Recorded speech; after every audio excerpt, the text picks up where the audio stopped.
बिस्मिल्लाहिर्रहमानिर्रहीम। I am sir Shaheen. Dear students, कैसे हैं आप? आज का हमारा टॉपिक ऑफ डिस्कशन है constitution of Turkey part 2। Constitution of Turkey में आज हम डिस्कस करने जा रहे हैं फीचर्स ऑफ टर्किश कॉन्स्टिट्यूशन। इसका सबसे पहला फीचर है रिटन कॉन्स्टिट्यूशन, यानी अब सबसे पहले हम ये देखेंगे कि रिटन कॉन्स्टिट्यूशन होता क्या है। जब हम कहते हैं कि फ़लाँ कॉन्स्टिट्यूशन जो है वो रिटन है, इट्स मीन कि वो कॉन्स्टिट्यूशन जो है वो एक डॉक्यूमेंट्स की सूरत में हम उसको देख सकते हैं, एक किताब की सूरत में हम उसको देख सकते हैं, यानी उसका डॉक्यूमेंट्री प्रूफ है। जब हम कहेंगे कि अनरिटन कॉन्स्टिट्यूशन, तो इट्स मीन एक कॉन्स्टिट्यूशन जो है वो रिटन फॉर्म में मौजूद नहीं है और वो बेस करता है ट्रेडिशंस और नॉर्म्स के ऊपर। वेल स्टूडेंट्स, अब जो टर्किश कॉन्स्टिट्यूशन है उसके 177 आर्टिकल्स हैं और 7 चैप्टर्स हैं। और इसका जो प्रीएम्बल है, यानी इसका जो इब्तदाया है, जो इसका इशाया है जिसकी इससे इब्तदा हो रही है, वो बेस करता है कमालिज्म के ऊपर। कमालिज्म क्या है उसको इन डिटेल हम जो है वो कॉन्स्टिट्यूशन के फर्स्ट पार्ट में डिस्कस कर चुके हैं, लेकिन फिर भी यहाँ पर उसका ब्रीफ इंट्रोडक्शन में देना चाहूँगी। कमालिज्म बेस करता है रिपब्लिकनिज्म के ऊपर, सेकुलरिज्म के ऊपर, स्टेटिज्म, पॉपुलिज्म, नेशनलिज्म और रेवोल्यूशनिज्म के ऊपर।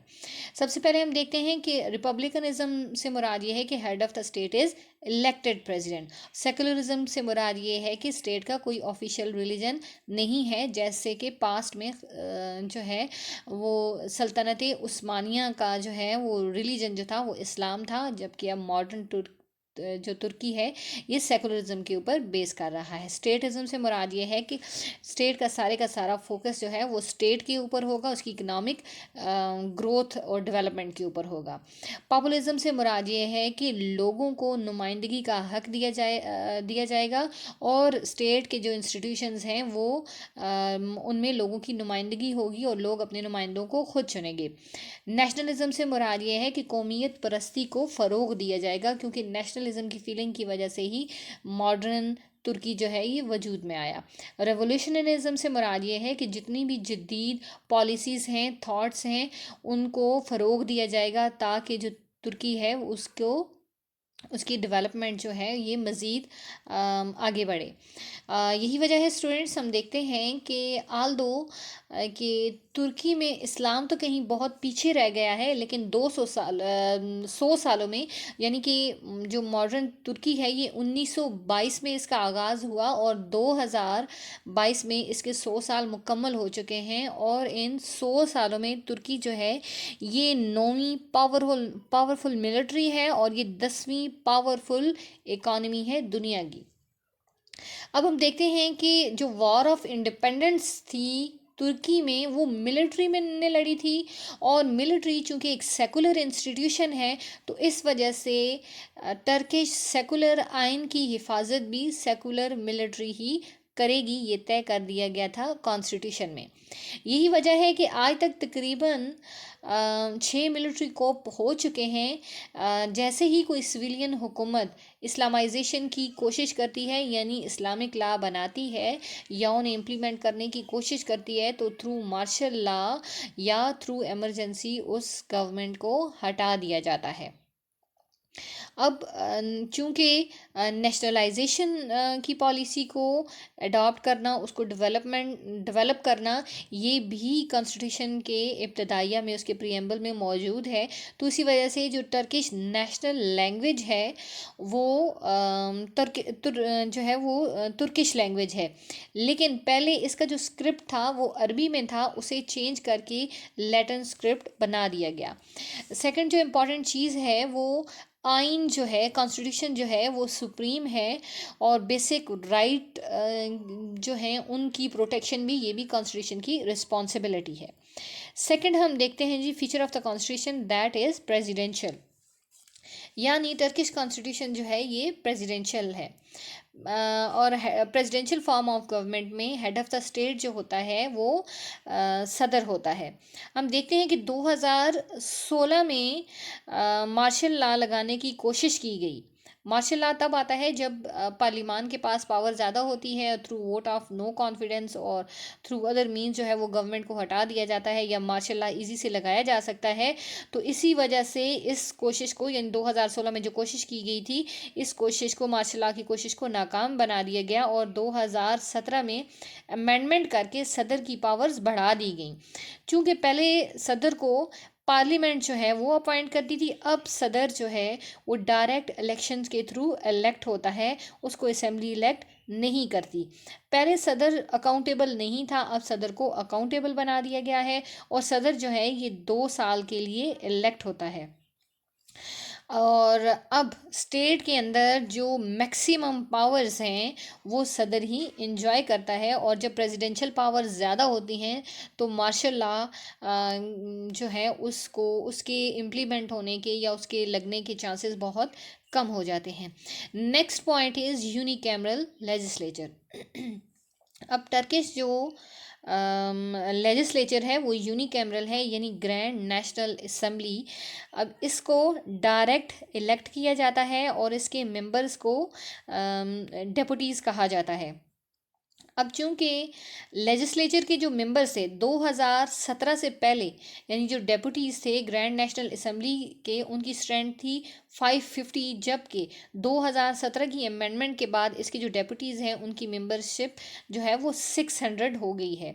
और जो लेजिस्लेचर है उसके पास ऑलमोस्ट, अगर हम इनकी पावर को देखते हैं तो हमें पता चलता है कि 30% जो स्टेट पावर है उसको लेजिस्लेचर एक्सरसाइज करती है, जबकि 70% जो पावर है वो प्रेसिडेंट के पास है, और जितने भी इम्पॉर्टेंट लॉज हैं वो लेजिस्लेचर ही बनाती है।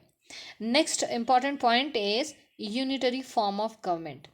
यूनिटरी फॉर्म ऑफ गवर्नमेंट में हम देखते हैं पावर सारी की सारी सेंटर के पास है, यानी इसमें सूबे जो हैं वो खुद मुख्तार नहीं होते, यानी पावर कंसंट्रेट करती है, डिवीजन ऑफ पावर नहीं होती। सेंटर जो है वो पावरफुल होता है और इसकी जो यूनिट्स हैं वो या प्रोविंसेस हैं वो इतने ज़्यादा पावरफुल नहीं होते।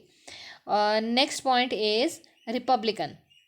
रिपब्लिकन कहते हैं हम, रिपब्लिकन सिस्टम है, यानी head of the state is elected president, और जो हेड ऑफ द स्टेट है वो मोरूसी इंस्टीट्यूशन नहीं है, यानी पहले जो था सल्तनत उस्मानिया में हम देखते हैं कि बाप के बाद उसका बेटा, उसके बेटे के बाद उसका बेटा, एक मोरूसी इंस्टीट्यूशन था, जबकि प्रेसिडेंट जो है वो इलेक्टेड पर्सन है, वो मोरूसी नहीं। Next point is referendum. Referendum जो है ये मेथड ऑफ इलेक्शन है जिसके ज़रिए लोग जो हैं वो किसी भी लॉ के ऊपर अपनी राय का इजहार करते हैं कि आया एक लॉ बना है उसको पास करते हैं। मेजॉरिटी अगर उसके हक में वोट देती है तो वो लॉ बन जाता है, अगर मेजॉरिटी उसको रिजेक्ट करती है तो वो बिल जो है वो रिजेक्ट हो जाता है। यहाँ पर हम देखते हैं कि रेफरेंडम का जो मेथड है ये टर्किश कॉन्स्टिट्यूशन का हिस्सा है, यानी जो भी लॉ, जो भी इम्पोर्टेंट लॉ लेजिस्लेचर बनाती है और उसको पास कर देती है, उसके बाद वो भेज दिया जाता है अवाम के पास, और अवाम अगर मैक्सिमम जो मेजॉरिटी है वो उस लॉ के हक में होती है तो बिल जो है वो पास कंसिडर होता है, अदरवाइज वो रिजेक्ट हो जाता है। Next important topic is national security council, यानी कॉन्स्टिट्यूशन का इंपॉर्टेंट फीचर है नेशनल सिक्योरिटी काउंसिल है, जो कि मुश्तमिल है प्रेसिडेंट पर, वाइस प्रेसिडेंट पर, मिनिस्टर ऑफ जस्टिस पर, इंटीरियर मिनिस्टर, फॉरेन मिनिस्टर और चीफ ऑफ जनरल स्टाफ पर, और तीनों जो फोर्सेस हैं यानी आर्मी, एयरफोर्स और नेवी, इन तीनों के जो हेड्स हैं वो भी इसका हिस्सा होते हैं। अब नेशनल सिक्योरिटी जो कौंसिल है, नेशनल सिक्योरिटी कौंसिल हर 2 माह के बाद ये मिलती है, और जितने भी लीगल और अदर इम्पॉर्टेंट इश्यूज होते हैं स्टेट के उनके ऊपर बहस व मुबाहिसा करती है और उनके लिए लाया अमल जो है वो तय करती है। नेक्स्ट इंपॉर्टेंट पॉइंट है सेकुलरिज्म।